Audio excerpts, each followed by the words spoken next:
Sir ఎలా ఉంది sir Nidadavolu ఈసారి ఎవరికి అవకాశం? నిడదవోలు ఖచ్చితంగా దుర్గేష్ గారు లాంటి మహానుభావుడికి దక్కింది. యాక్చువల్ గా మేము రాజమండ్రి రూరల్ కడియం గ్రామం, అంత మంచి నాయకుడిని మేము కోల్పోయామే.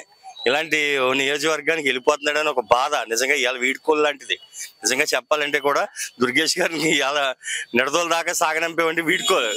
అంటే ఎంత మంచి ఒక మంచి నియోజకవర్గం నుంచి ఇంకో మంచి నియోజకవర్గానికి ఆయన అప్పచెప్పాం. కానీ ఎక్కడున్నా సరే అలాంటి మంచి వ్యక్తికి అఖండ మెజార్టీతో జన సైనికులు కానీ తెలుగుదేశం వారు కానీ బీజేపీ కూడా ఈ సంకీర్ణంగా ముగ్గురు కూడా అఖండ మెజార్టీతో నెగ్గిస్తారు. ఖచ్చితంగా విజయం జనసేనదే.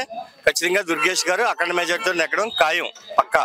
అంటే ఇక తక్కువ టైం ఉంది కదా, పర్లేదంటారా మరి? సరిపోతుంది ఖచ్చితంగా అండి. అంటే ఏంటంటే ఆయన మంచితనం ఖచ్చితంగా ప్రతి ఒక్కరు కూడా గతంలో చూశారు, ఇప్పుడు నిడదవోలు వారికి కూడా తెలుసు, రుచి చూశారు. పక్క నియోజకవర్గం కానీ కనుక అంతగా దూరం ఉండదు. ఖచ్చితంగా కూడా ఆదరిస్తారు, ఆయన మమేకమవుతారు. ఎందుకంటే ఎలాంటి వ్యక్తితో ఆయన మా నాయకుడితోనే ఒకలాగే ప్రవర్తిస్తారు. కింద స్థాయి కార్యకర్త కూడా ఒకే విధంగా ఆ పలకరింపు అనేది ఆ దుర్గేష్ గారికి ఏదో వెన్నతో పెట్టిన విద్య. నిజంగా కూడా చాలా లౌకిక వాది. ఖచ్చితంగా ఆయన ముందుకే దూసుకెళ్తారు. ఖచ్చితంగా అందరినీ కలుపుకుని వెళ్తారు. తెలుగుదేశం వారు కూడా అంతే విధంగా ఎన్ని వ్యతిరేకాలు ఉన్నా సరే ఖచ్చితంగా అన్ని సమీకరించుకుని ఇస్తారంటారా మరి? ఖచ్చితంగా ఇస్తారు. ఎందుకంటే అలాంటి మంచి నాయకుడికి ఎక్కడికి వెళ్ళినా ఆదరణ లభిస్తుంది. కందులు గారికి ఎలా ఉండబోతుంది? గెలుస్తారని కంపల్సరీ గెలుస్తారు. వ్యక్తిగతంగా చాలా మంచివాడు ఆయన. అదండి అది కడియ నుంచి ఇక్కడికి వచ్చామంటే ఎందుకు వచ్చామనుకున్నా ఆయన కోసం. అసలు మాది రాయమండ్రి రోగుల కోసం మేము పోరాడామండి, ఆయన కుదరలేదు. బుచ్చి చౌదరి గారు అమ్మ మాకు కావాలని కూర్చుంటే ఇక్కడికి వచ్చారండి. కంపల్సరీగా మాత్రం ఇక్కడ కూడా బాగుందండి. కందులు గారికి నిడదవోలు బాగానే ఉందండి. గెలుస్తారండి, కంపల్సరీ గెలుస్తారండి. బ్రహ్మాండం ఉంటుందండి, చాలా బాగుంది. ఆయన అయిపోతాడు కూడా.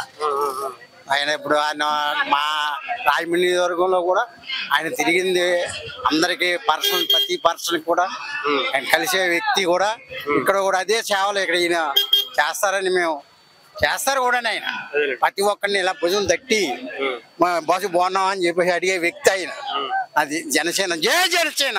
ఉండబోతుందంటారు? బాగుంటుంది సార్. ఆయన అందరూ కలిసి అభిమానిస్తారు. అతను అందరినీ ఆప్యాయంగా పలకరించగల వ్యక్తి, అందరితో అందుబాటులో ఉండేవాడు. మాకు రూరల్ నియోజకవర్గంలో 10 సంవత్సరాల పాటు అతను సేవ చేశాడు. అప్పుడు ఏ పదవి రాలేదు, అయినా అతను అంటిపెట్టుకుని ఉన్నాడు 10 సంవత్సరాల పాటు. ఆ అభిమానం మా అందరికీ వచ్చి ఇక్కడ కూడా ఈయన వస్తే రేపు పొద్దున భవిష్యత్తులో ఇక్కడ డెవలప్మెంట్ అవుతుంది బాగానని మేము కోరుకుంటాం. గెలుస్తారంటారా? మంచి మెజారిటీ వస్తుందంటారు? గ్యారంటీగా గెలుస్తారండి. అతను ప్రేమాభిమానాలు చూస్తే ఇక్కడ జనం గ్యారంటీగా గెలుస్తారు. సార్ మీకేమనిపిస్తుంది సార్ ఇక్కడ కందులు? మంచి వ్యక్తి అండి. ప్రతి ఒక్కరు చిన్నవాళ్ళు పెద్దవాళ్ళు కూడా అందరినీ ఆయన అభిమానించి ఆయనకి అచ్చగంట మెజంతో కోరుకుంటారు. నిడదవోలులో మరి కందులు గారికి అవకాశం ఉందంటారా? ఉందండి, పక్కా ఉంది. ఈసారి ఎవరికి అవకాశం? దుర్గేష్ గారు, జనసేన. ఏంటి మరి తక్కువ టైం ఉంది కదా, పర్లేదంటారా? ఎంత తక్కువ టైం ఉన్నా దుర్గేష్ గారు మంచి వ్యక్తి కదండి. ఆయన వైపు నలుగురు నిలబడతాం. ఎందుకంటే రాజకీయం అదే అవినీతి మచ్చలేని నాయకుడు, ప్రజల వైపు నిలబడే నాయకుడు. ఇదివరకు నాయకుల కన్నా ఈయన నెంబర్ 1. ఈయన వైపు మేము నిలబడతాం, మేము గెలిపించుకుంటాం జనసేన సీట్ని నిడదవోలులో. అంటే పవన్ కళ్యాణ్ గారు తక్కువ సీట్లు అనుకుంటున్నారు కదా, మరి దాని గురించి ఏమంటారు?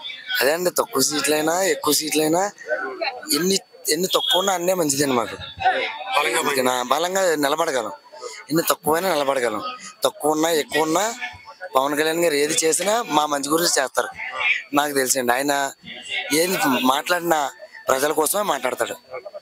ప్రభుత్వం మా పొత్తులో తెలుగుదేశం ప్రభుత్వం వచ్చినా కానీ పొత్తు మీద పవన్ కళ్యాణ్ గారు జనాలకి పాడు చేసే పని ఏది చేయరు.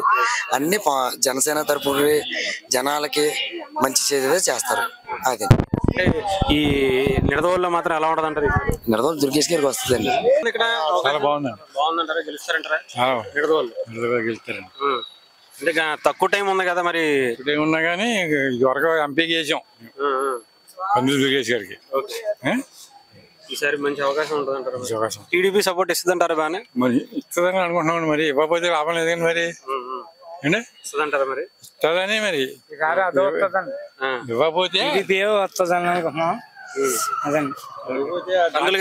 కందులు గారు పథకాలం కూడా బాగుందండి. ఇప్పుడు ఆయన కూడా వస్తారు.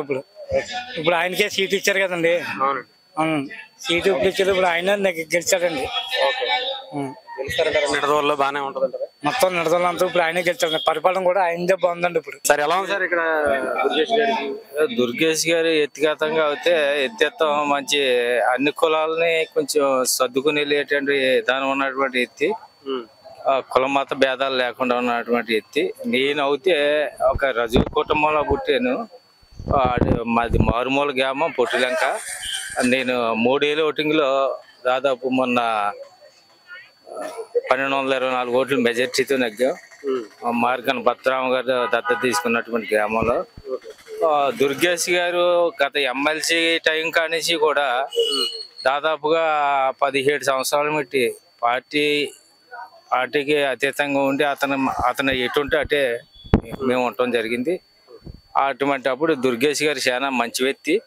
అతను ఖచ్చితంగా ఇక్కడ మాకు గెలిపిస్తారని ఇక్కడ ఉన్నటువంటి స్థానికులు మేము నమ్మకంగా ఉన్నాం అనేసి.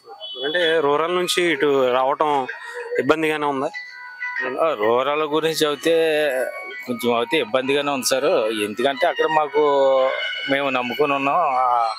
ఇది మా రాయమండ్రి రూరల్ మాకు చాలా పుణ్యం చేసుకున్నటువంటి విధానంలో ఉన్నాం. ఎందుకంటే చాలా అభివృద్ధి అవుద్దన్న ఆలోచనతో ఉన్నాం. అక్కడ తప్పని పరిస్థితిలో మేము రావాల్సి వచ్చింది. దాని మీద ఇక్కడ కూడా స్వానుకూలంగా ఉంటారనేసి మాకు చెప్తాం జరిగింది. ఎక్కడైనా నగ్గుతారు దుర్గేష్ గారు ఎత్తెత్తాన్ని బట్టి అనేసి చెప్పారు.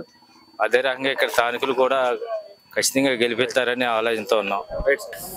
జనసేన రాయమండ్రి అయితే తెలుగుదేశం బుచ్చి చౌదరి గారు, ఇక్కడ అయితే జనసేన దుర్గేష్ గారు. నిడదవోళ్ళు దుర్గేష్ గారు అండి.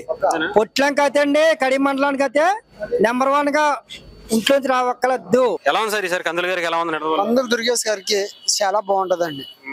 టీడీపీ జనసేన వెళ్తే ఇంకా వైసీపీ కంటికి కనపడదు. మాలాంటి లేబర్కే టీడీపీ అయినా సరే జనసేన వచ్చినా మాకు బాగుంటది. ఇది వరకు మేము కట్టబడి ఇసుక ర్యాంపుల్లో రోజు 500-600 రూపాయలు 7,000 రూపాయలు సంపాదించుకునేవాళ్ళం. ఈ ప్రభుత్వం వచ్చాక మేము నాశనం అయిపోయాం. కరెంటు బిల్లు అనగా, ఇంటి పన్ను అనగా, చెత్త పన్నుకి ఈ వారంటీలకి జాబులకి వీళ్ళకి సరిపోద్ది. ఈ చెత్త పన్ను వసూలు చేసి డబ్బులు సరిపోతాయి ఈ వారంటీలు నెట్టుకుంటాయి. అంటే ఈ ప్రభుత్వం ఎక్కడికెక్కడ నాశనం అయిపోయింది. దొంగ ప్రభుత్వం అయిపోయింది. ఈ ప్రభుత్వాన్ని దెబ్బతోటి గోదట్లో కలిపేస్తారు. అంతే. సంక్షేమ పథకాలు ఏంటంటే సంక్షేమ పథకాలు ఏనాడు కష్టపడి ఇస్తున్నాడా? మాట చెమట ఊడ్చాన్ని ఇస్తున్నాడా? మేము కష్టపడుతున్నాం, మేము చెమట ఊడుతున్నాం. ఆడు ఇచ్చిన ప్రభుత్వాలు ఏముంది? కందిపప్పు, మినపప్పు, కరెంటు బిల్లులు, మందు, వీటి మీద సంక్షేమ పథకాలు. వాళ్ళు ఇచ్చే పథకాలన్నీ ఇయ్యే. మరి కందులు గారికి ఈసారి ఇక్కడ మార్చారు, మరి రాజమండ్రి కాకుండా పర్లేదంటారా? కందులు దుర్గేష్ గారు ఎత్తు మంచోడు అండి. బుల్లంక ఏరియాలోకి అదంతా కడుపులంక ఏరియా అంతా చూస్తే ఆయన గురించి చాలా బాగా చెప్పారండి. ఆ మహానుభావుడు కూడా అక్కడ పచ్చగా ఉన్నట్టు ఇక్కడ కూడా వచ్చితే పచ్చదనం బాగుంటుందని మేము అనుకుంటున్నాం. మేము అందరం కలిపి ఆయన చేద్దాం అనుకుంటున్నాం.